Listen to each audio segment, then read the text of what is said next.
দর্শক আপনাদের সবাইকে স্বাগত জানাচ্ছি। দর্শক আমরা ঠিক এই মুহূর্তে এমন একটি জায়গায় দাঁড়িয়ে আছি, যারা হয়তো এই জায়গাটি এখনও আসতে পারেননি তাদের জন্য আমার এই ভিডিওটা।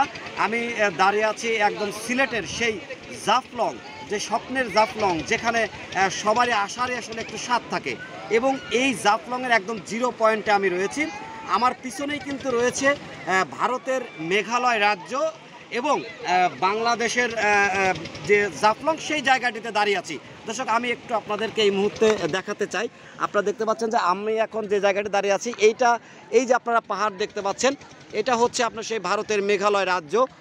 আমরা একটু যদি আপনাদেরকে দেখাই, আপনারা দেখবেন যে এই পাশটা টোটালি মেঘালয় রাজ্য। এবং মেঘালয় রাজ্যের ঠিক এই জায়গাটি আমি একটু জুম করে যদি আপনাদেরকে দেখাই, যে এই জায়গাতে এই পাশে রয়েছে ভারত এবং বাংলাদেশের যারা সীমান্ত রক্ষাকারী রয়েছে, তারা ঠিক এই জায়গাটিতে রয়েছে।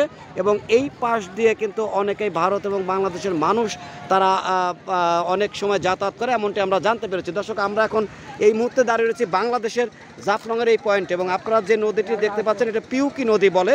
অর্থাৎ এই নদীটি ভারতের, আমরা আরেকটু বলে রাখি যে অনেক সময় আপনারা দেখেছেন যে বন্যার পানি হয়, সেই বন্যার পানি কিন্তু সিলেটের যে অঞ্চল, সেই অঞ্চল এই জায়গাটিতে ঢোকে। অর্থাৎ এই নদীটা, অর্থাৎ ভারতের এই নদীটা ভারতের মেঘালয় রাজ্যে গিয়ে এর নাম হয়েছে ডাউকি। অর্থাৎ এই নদীটার নাম হয়েছে ডাউকি। আপনারা দেখতে পাচ্ছেন যে ভারতের ডাউকি নদী দিয়ে এভাবেই কিন্তু পাথরের মধ্যে দিয়ে জলের স্রোতধারা বয়ে যাচ্ছে। এবং এই পাশের বাংলাদেশে এসে এই ডাউকি নদীটিরই নাম হয়েছে পিউনি নদীর নাম হয়েছে। এবং আপনারা দেখতে পাচ্ছেন যে বাংলাদেশের এই অঞ্চলে কিন্তু এখানে অনেক পর্যটক রয়েছে যারা এখানে ঘোরাফেরা করছে। তো ডাউকি এবং পিউনি নদী দিয়েই কিন্তু মেঘালয় এবং জাফলংয়ের সীমান্তবর্তী এলাকা। আমরা যদি একটু দেখাই, দেখবেন যে বাংলাদেশে অনেকেই কিন্তু এই নদীতে গোসল করতে গিয়ে, ভারতের মেঘালয় একটি বড়ই গাছ রয়েছে পাহাড়ের পাশে, সেখানে তারা কিন্তু ভারতের মধ্যে প্রবেশ করে তারা এখানে করেছে। বাংলাদেশের মধ্যেই তারা রয়েছে এবং উপরে রয়েছে মেঘালয়। দর্শক দেখতে পাচ্ছেন যে বাংলাদেশের পিউকি নদীর স্রোতধারা। এবং এখানে কিন্তু অনেক নৌকা রয়েছে, যারা এই পর্যটন কেন্দ্রে এই নৌকাতে করে তারা প্রতি ঘন্টায় বা 4টি স্পট তারা ঘোরায় 700 থেকে 800 করে টাকা তারা এখান থেকে নিয়ে যায়। আপনারা দেখতে পাচ্ছেন যে বাংলাদেশ সীমান্তে অনেক পর্যটক রয়েছে, আমরা একটু সেটি আপনাদেরকে দেখানোর চেষ্টা করব। এবং অনেক সাদা পাহাড় এখানে রয়েছে,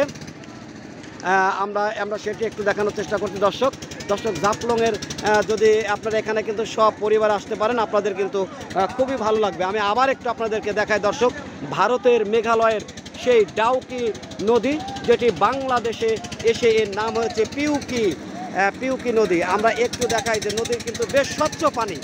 দর্শক অনেক স্বচ্ছ পানি। আমরা যদি একটু পাথর দেখাই দর্শক, এই পাথরের মধ্যে দেখেন, আমি আসলে আগাতে পারছি না, কারণ অনেক পিচ্ছিল, যে কোনো মুহূর্তে পড়ে গেলে ঝামেলা হবে। এবং আপনারা যে স্রোত দেখতে পাচ্ছেন, এটা কিন্তু অনেক স্রোত। এবং এই স্রোতের মধ্যে দিয়েই দর্শক দেখতে পাচ্ছেন যে এই নৌকাটির যেতে কিন্তু অনেক কষ্ট হচ্ছে। আপনারা দেখতে পাচ্ছেন যে এই নৌকাটির যেতে বেশ কষ্ট হচ্ছে। আমরা একটু দেখাই দর্শক, ভারতের সেই মেঘালয় রাজ্য থেকে আমি রয়েছি সাথে। আপনাদের ভালো লাগলে এই ভিডিওটি শেয়ার করে দিতে পারেন এবং আপনাদের প্রিয়জনদেরকে এই জায়গাটি দেখার সুযোগ করে দিতে পারেন। দর্শক আমরা একটু আপনাদেরকে দেখানোর চেষ্টা করছিলাম। দর্শক আসলে এই ছিল আমাদের কাছে এই জাফলং এবং ভারতের মেঘালয় রাজ্যের ভিডিও। অবশ্যই আমার এই পেজে থাকবেন, লাইক দিয়ে থাকবেন, সাথে থাকবেন। সবাই ভালো থাকবেন, সুস্থ থাকবেন। আল্লাহ হাফেজ।